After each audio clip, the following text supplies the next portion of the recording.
महफिल में चार चांद लगाने के बावजूद, महफिल में चार चांद लगाने के बावजूद, जब तक ना पाए उजाला ना उसका।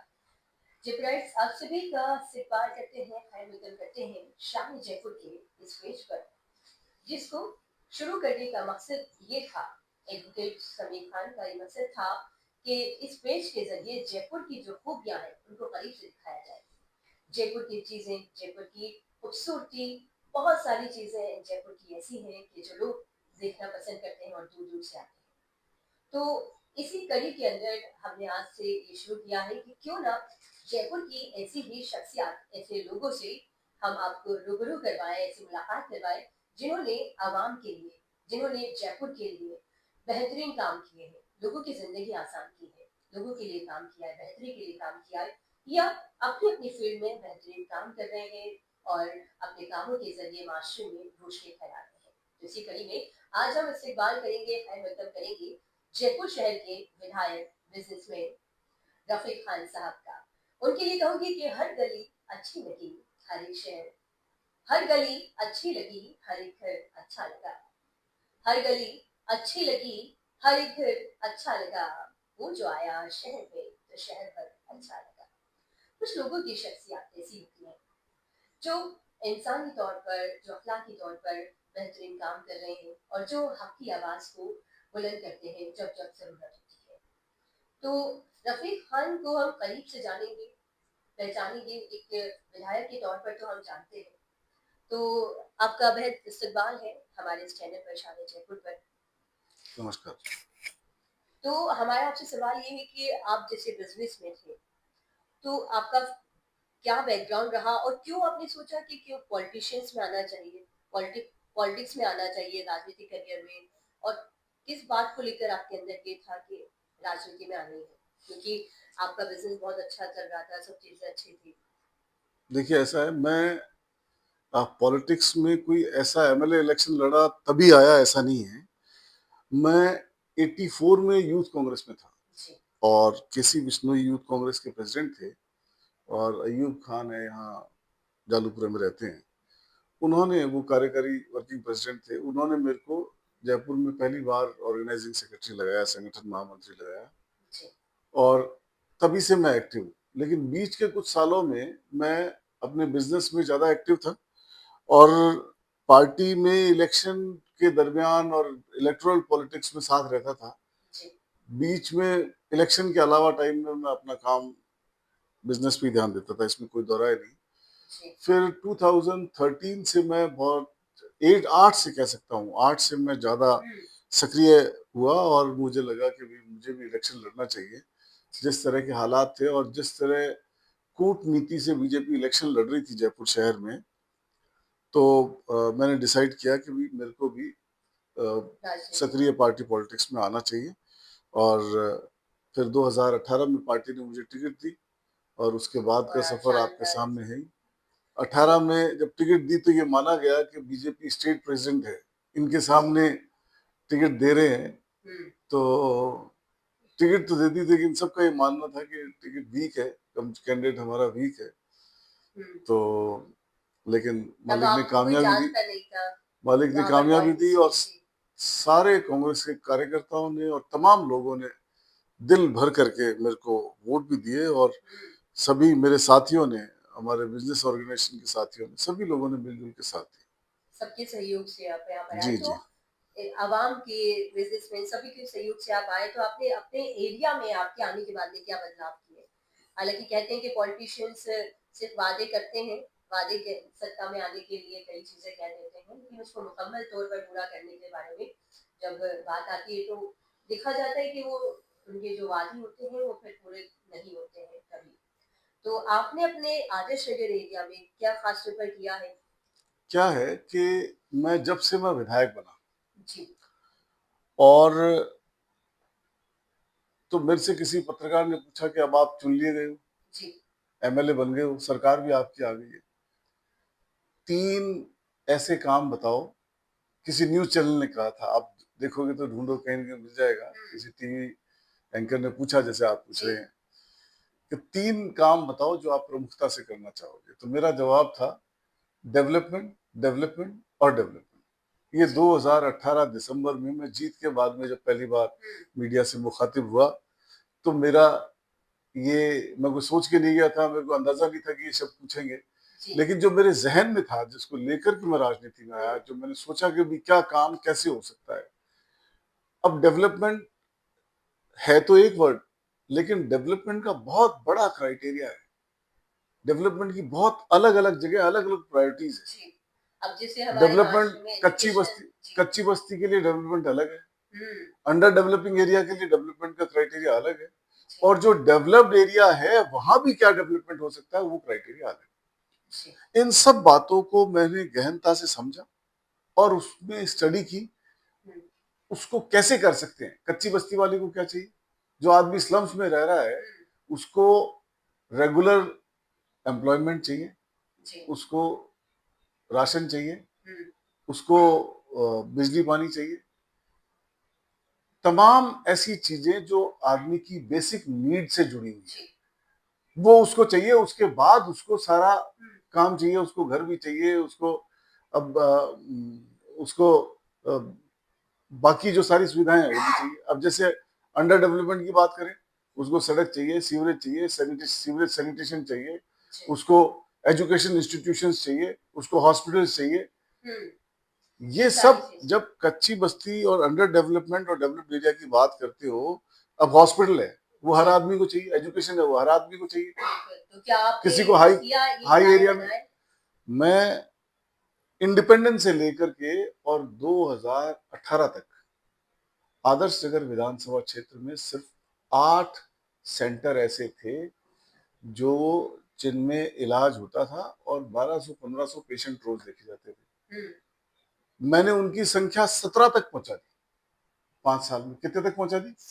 8 से 17 तक पहुंचा दी। और जो पेशेंट्स की संख्या है, जो 1200-1500 रोज होती थी, वो 5 से 6,000 पेशेंट रोज देखे जा रहे हैं और रोज फ्री दवाई ले रहे हैं। धन्यवाद दूंगा मुख्यमंत्री अशोक गहलोत को, पूर्व मुख्यमंत्री को, कि उन्होंने ऐसी ऐसी योजनाएं बनाई जिनको हमने एग्जीक्यूट किया और धरातल पे उतारा। 500 रुपए में हमने सिलेंडर दिए। हमने पहली बार राजस्थान में हमने 100 यूनिट बिजली की फ्री दी। हम चिरंजीवी योजना के नाम से ऐसी योजना लेके आए जो पूरे देश में नहीं पूरी दुनिया का रोल मॉडल बनी, और पूरी दुनिया में ये साबित किया कि ऐसी योजना बन सकती है जिसमें गरीब आदमी का 25 लाख का इलाज फ्री हो सकता है। पहले क्या था? पहले ये था कि कोई कच्ची बस्ती में रह रहा है या कोई अंडर डेवलपमेंट एरिया में रह रहा है या कोई किसान खेती कर रहा है, उसके घर में कोई बीमार हो गया, पैसा नहीं है, लिक्विडिटी नहीं है, वो अपनी तमाम संपत्ति गिरवी रखना चाहता है, बेचना चाहता है, लेकिन अपने अपने जो डियरेस्ट वन है उनका इलाज कराना चाहता है। किसी का हस्बैंड है, किसी के माँ बाप है, किसी का बच्चा है, किसी की बीवी है, किसी की माँ है, वो हर आदमी जो भी अपना बीमार आदमी है उसका इलाज कराना चाहता है और किसी भी कॉस्ट पे कराना चाहता है। यहाँ तक कि औरतें अपना जेवर बेच देती। और पहले यही होता था 2018 से पहले, और अभी भी हो रहा है। दुर्भाग्य की बात है कि ये हमारी सरकार जाने के बाद ये फिर से शुरू हो गया। क्या होता था? आदमी, कोई किसान है, कोई गरीब आदमी है, कोई, तो उसने जेब में पैसे नहीं है, अपने डियरेस्ट वन का इलाज कराना चाहता है, तो इलाज कराने के नाम पे चाहे उनको जमीन बेचनी पड़े, चाहे जायदाद बेचनी पड़े, चाहे एग्री खेती की जमीन बेचनी पड़े, चाहे दुकान बेचनी पड़े, चाहे मकान बेचना पड़े, और यहाँ तक कि किसी को अपनी जेवर बेचने पड़े, लेकिन वो अपने औलाद का, अपने अपने बच्चे का, अपने माँ बाप का, अपने सास ससुर का, अपनी बीवी का इलाज कराने के लिए, वो हमारी भावना है, हमारा समाज का कंस्ट्रक्शन ऐसा है कि उनका इलाज कराए बगैर वो ये सोचते हैं कि बाकी सब चीजें फिर आ जाएगी, लेकिन इंसान कहाँ से लाएंगे, तो इलाज कराते हैं। मुख्यमंत्री अशोक गहलोत ने, पूर्व मुख्यमंत्री अशोक गहलोत ने ऐसी योजना धरातल पे उतारी जिससे आदमी को जेब में हाथ डालने की जरूरत नहीं पड़ी, एक पैसा खर्च करने की जरूरत नहीं पड़ी, खाली हाथ गया और खाली हाथ इलाज करा के वापस आ गया। 25 लाख रुपए तक की बीमारी का इलाज न केवल सरकारी अस्पताल में बल्कि प्राइवेट अस्पतालों में भी फ्री किया गया। और एक ऐसी योजना जो देश और दुनिया का रोल मॉडल बनी, धरातल पे उतारी और बहुत से लोगों को फायदा हुआ इसका। और आपकी इस तरह से हमने किया। हाँ, पूछा। और आपकी हुकूमत जो कि जिस पर मुसलमान पूरा मुनहसिर है, मुस्लिम जो तबका है पूरा, उनको अगर लगता है कोई कोई हमारे बारे में सोच सकता है या उनके पास कहते हैं कि ऑप्शंस नहीं है, वो सोचते हैं कि कांग्रेस ही हमारी है। लेकिन जब देखा जाता है, वाकई में उनकी सच्चाई देखी जाती है, तब हकीकतें सामने आती है कि कैसे मुस्लिम तबका अब तक ऐसे काम कर रहा है, ना ही वो एजुकेशन से जुड़ रहा है, ना रोजगार से जुड़ रहा है। और बकौल कुछ लोग कहते हैं कि पंक्चर ही बनाने का काम अभी तक मुस्लिम जो तबका है वो कर रहा है। हालांकि पंचर बनाने में ऐसे कोई मसला नहीं है, पंचर बना रहे हैं, लोगों को मंजिल तक पहुंचा रहे हैं, और काम ये कोई छोटा बड़ा नहीं है। लेकिन कुछ ऐसे मखसूस काम है जो मुस्लिम तबके तक महदूद है, तो उस पर आप क्या कहना चाहेंगे? क्या हुकूमतें नहीं सोचती उस तबके के बारे में जो कि हमेशा उनको वोट देते हैं? बिल्कुल आपका कहना सही है और सवाल भी वाजिब है कि अल्पसंख्यकों के साथ में जो माहौल है, तो मैं खाली अल्पसंख्यकों की बात नहीं करता, मैं सभी की बात करता हूँ जी। और अल्पसंख्यकों की भी बात करता हूँ फोकस करके कि जब आप इसकी स्टार्टिंग क्या हो, कैसे इस आपको इस इन सब बातों से लड़ना है, आपको बेरोजगारी से लड़ना है, आपको इलिटरेसी से लड़ना है, आपको हेल्थ इश्यूज से लड़ना है, तो इसकी शुरुआत कैसे हो? जी। तो इसकी शुरुआत करने का एक तरीका है हम्म। और मैंने शुरू किया। मैंने जैसे बताया, मैंने आपको कहा कि मैं 17 तक ले गया हॉस्पिटल, मैं 4 नई हॉस्पिटल और खोल रहा हूँ अभी, मैंने और मंजूर करा लिया। राइट। बीजेपी की सरकार है, लेकिन मैंने मंत्री से बात करी, मैंने रिक्वेस्ट करी और बात की कि यहाँ और जरूरत है, मैंने वहां और करवा ली। तो मेडिकल हेल्थ में एक कॉन्स्टिट्यूंसी में, एक इलाके के अंदर अगर 6000 पेशेंट आप फ्री ट्रीट करते हो, तो इससे बड़ी समाज की हेल्प नहीं हो सकती, हम कर रहे हैं। जी। और दूसरा जो सबसे बड़ा फैक्टर है, पूरे जयपुर शहर को आप एनालिसिस करो और फिर आदर्श नगर पे आ जाओ। हम्म। मेरे से आपने सवाल किया, जी। मैंने 10 इंग्लिश मीडियम स्कूल खोले। कितनी? 10। 10 तो वो इंग्लिश मीडियम चालू है, स्कूल क्या वो खोली चल रहे 5 हैं? सालों में जी। और 10 के 10 चालू है। 10 के 10 में बच्चे पढ़ रहे हैं, एडमिशन हो गए हैं। एक स्कूल तो ऐसा है जो न केवल आदर्श नगर का बल्कि पूरे देश का रोल मॉडल बना हुआ है। अमेरिकन एम्बेसी तक से वहां से काउंसलिंग होती है लोगों की, बच्चों के बीच में इंटरेक्शन होता है, अलग अलग जगह से अलग अलग लोग बाग आते हैं। तो जिस स्कूल में 200-250 बच्चे होते थे, आज उसमें 1000 के लगभग बच्चे हैं। हम्म। तो ये एक एग्जाम्पल है कि कैसे सुधारा जाए। जिस आपने कहा है समाज का एक तबका पंचर का काम करता है, जी। अब पंचर का काम करता है, ये खाली बात यहीं पे खत्म नहीं होती। वो कैसे अपने बच्चे को पढ़ाए, कैसे राशन दे, हम्म। कैसे उसका इलाज कराए, कैसे घर में। मैं जब विधायक बना तो ये बहुत बड़ा चैलेंज था कि किसी आदमी की इनकम 10 से 12 हजार 15 हजार रुपये महीने की है, चाहे वो पंचर बना रहा है, चाहे कोई जॉब कर रहा है, चाहे कोई दूसरा काम कर रहा है। अब उसके जिम्मे क्या है? उसके जिम्मे बच्चों को पढ़ाना है। 2-3 बच्चे, 2 या 1 या 2 बच्चे उसके स्कूल जाते होंगे, 2-3-4 हजार रुपये उसके एजुकेशन में लग जाते थे बच्चे के। घर में कोई न कोई बीमार है, उसके इलाज में लग जाते। घर बिजली पानी का बिल आ जाता 2-3 हजार रुपए का। इन सब बातों के बीच बारे में सोच करके एक पॉलिसी बनाई गई। हम बैठे मुख्यमंत्री जी गहलोत साहब के साथ में, गहलोत साहब ने बात को समझी कि वाकई जरूरत है, इनको डायरेक्ट बेनिफिट कैसे दिया जाए। क्या खाली पैसा दे दें तो वो फिर भी नहीं पढ़ाएंगे बच्चों को, जी। खाली पैसा दे दें तो पैसा फिर भी खर्च नहीं होगा फिर बीमारी पे। हम्म। तो एक स्कीम बनी जी। कि हम राशन फ्री देंगे, जी। हम मेडिकल हेल्थ फ्री देंगे, जो 2-3 हजार रुपए उनके महीने के लग रहे हैं वो बचेंगे। मतलब 12 हजार रुपए कमाने वाले आदमी, 15 हजार रुपए कमाने वाले आदमी की स्थिति क्या थी? 2-3 हजार रुपए बिजली पानी में लग गए, 2-3 हजार रुपए बच्चों की एजुकेशन में लग गए और 2-3 हजार रुपए किसी के घर में दवाई पानी पे लग गए, तो किचन के लिए तो 5-6 हजार रुपए बच रहा है। कमा 12-15 हजार रुपए है, 5 हजार से ऊपर किचन बढ़ नहीं पा रही है, कैसे करे काम? इन सब बातों को समझते हुए हमने स्कीम्स लागू करी कि बिजली पानी के नाम पे हम 100 यूनिट बिजली फ्री देंगे उनको। हमने फ्री दी। 1200 लीटर प्रति मेंबर पानी फ्री देंगे, हमने दिया। बिजली पानी की में हमने करी कोशिश। मेडिकल हेल्थ में हमने दवाई फ्री दी, 25 लाख तक का इलाज फ्री कर दिया। और हमने हिंदी मीडियम की स्कूलें तो थी। मुख्यमंत्री जी ने इस बात को समझते हुए कि गरीब से गरीब आदमी अपने बच्चे को इंग्लिश मीडियम स्कूल में पढ़ाना चाहता है, तो जो आप कह रहे हैं कि जो सारी चीजें आपने की, लेकिन कई चीजें, कई योजनाएं उन लोगों तक नहीं पहुंच पाती जिनको बहुत ज्यादा सख्त उस चीजों की जरूरत है, या उसमें कुछ खामियां रह जाती है कुछ भी, तो उनको कैसे कैसे वो लोग उसमें आए मैं जो। पूरी पूरी करूं पहले आप अपनी जी। बात कि मेडिकल हेल्थ की मैंने बताई, अब इंग्लिश मीडियम स्कूल की बता रहा था मैं आपको, बीच में आप बोल गए। 10 इंग्लिश मीडियम स्कूल जी। खुली, अब 10 इंग्लिश मीडियम स्कूल में बच्चे भर्ती हो गए। मैं कह रहा हूँ आज 1000 बच्चे पढ़ रहे हैं वहां पर एक स्कूल के अंदर। एक दिन में तस्वीर नहीं बदलती है। आप उस दिन की कल्पना करो कि जो बच्चा आज नर्सरी में या फर्स्ट या सेकंड में भर्ती हो गया, इंग्लिश मीडियम स्कूल खुले अभी 2-3 साल हुए,